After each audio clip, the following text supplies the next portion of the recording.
Hi everyone, I'm going to do a review of two makeup books.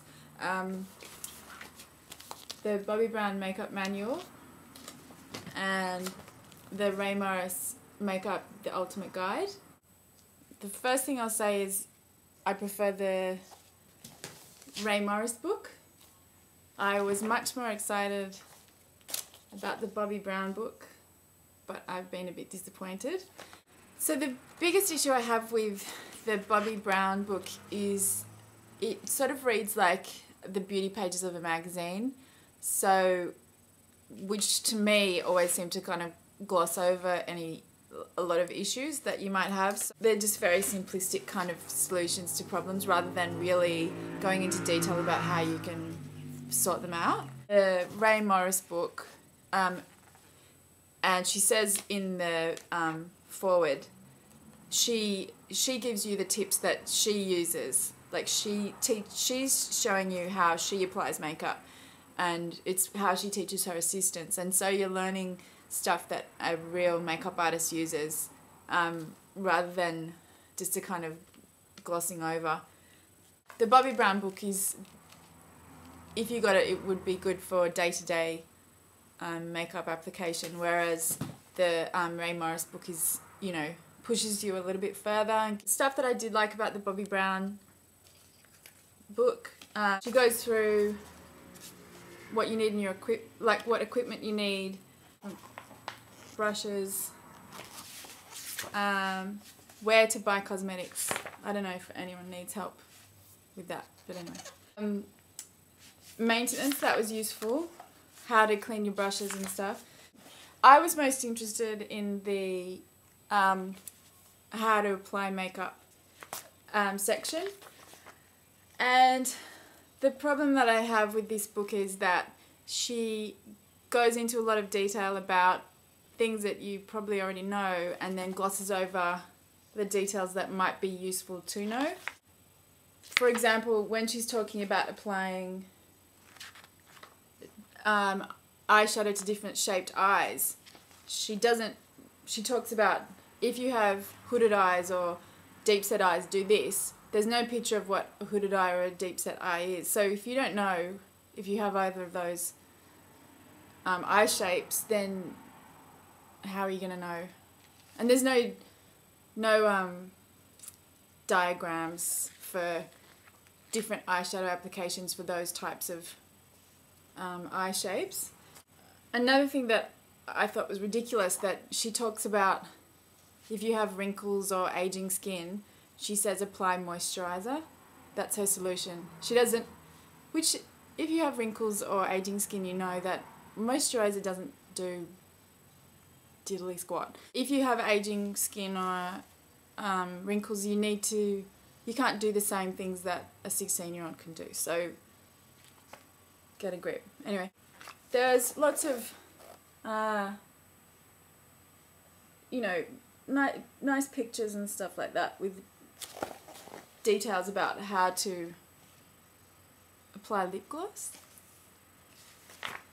Everyone knows how to apply lip gloss. Anyway, she provides some colour charts for different coloured hair and different eye colours. So she just has, like, you know, blue, green, brown, to compare what Ray Morris does in her book for eyes. You know, she's got,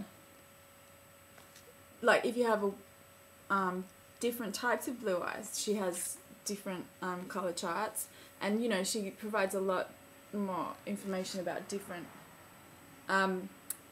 colours that you should use, and she has blue, green, brown, hazel eyes, and then she also provides a colour chart of neutral colours that should suit everyone. So it's just a lot more helpful. In the back section, she includes a section on who's who in makeup. There's a history of makeup. She includes also an editorial kind of looks, like, so this is for people who want to become makeup artists. So they're not really very wearable looks. I preferred the Ray Morris book because she gives you more interesting looks that are wearable. These are you know, costume. But, you know, it's interesting to see. I guess, you know, that's a wearable look. That's an editorial look. Then there's also information about if you want to become a makeup artist, how to do that. So if you're interested in that, then you might find that helpful. I really didn't learn that much. I've learned a lot more from watching videos on YouTube than I have from this book. It's a shame. It's just a shame that Bobbi Brown didn't, to me, she didn't get across what she knows in this book. Unless you're a complete beginner to makeup and you don't know what you're doing at all. You don't even know how to apply lip gloss. Anyway. The Rae Morris book is much better in my opinion. If you don't know, she's an Australian makeup artist. She goes through the, you know, the tools that you need and how to prepare the skin. Lots of advice on eyebrow shaping. This is a thing that I liked. She did a comparison between what effect false lashes have on eyes. So that was with no false eyelashes. That's with a different set of false eyelashes. And these pictures all have the same makeup. Another set of false eyelashes. And another one. Eye colour charts I've already shown you. I thought they were really helpful because I have hazel eyes and I probably wouldn't have really thought to wear these kinds of colours. I've probably always gone for neutrals, but I tried some pinks and plum colours on my eyes and they look really nice. She devotes most of the book to eye colour, like different eye applications. I learned a lot more from this book than the Bobbi Brown book because she employs lots of different techniques for eye colour application. You know, like she's got this one, so it's this metallic kind of rimming around the eye, and then, you know, this is completely different, like kind of lilac, glamorous kind of look. So, and each look, like this is another kind of interesting one. Each eye look has step-by-step instructions. One complaint I do have is that sometimes I wish I'll find one. Sometimes the effects that have been applied to the finished fashion photo kind of really changes what the eye makeup looks like, or it kind of sometimes obscures, like this one. This one. You, like, look at the step-by-step instructions. The colour is completely different to how it looks in the fashion photo. And she also has a chapter on Asian eyes. This is really beautiful and interesting as well, where it's not just a standard kind of browns. A chapter for over 40s, like this sort of stuff. It's like modern looks for older women that, you know, maybe you don't often see, or older women might think that they can't wear. There was a really good chapter on contouring.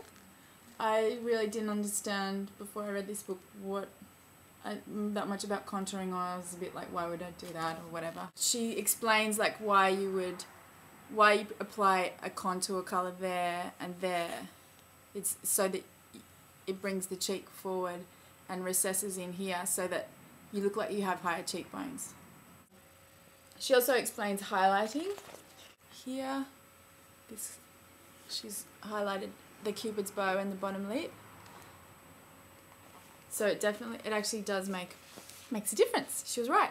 10-minute makeup looks. So this woman looks like she's covered in dirt. But anyway, so there are lots of like quick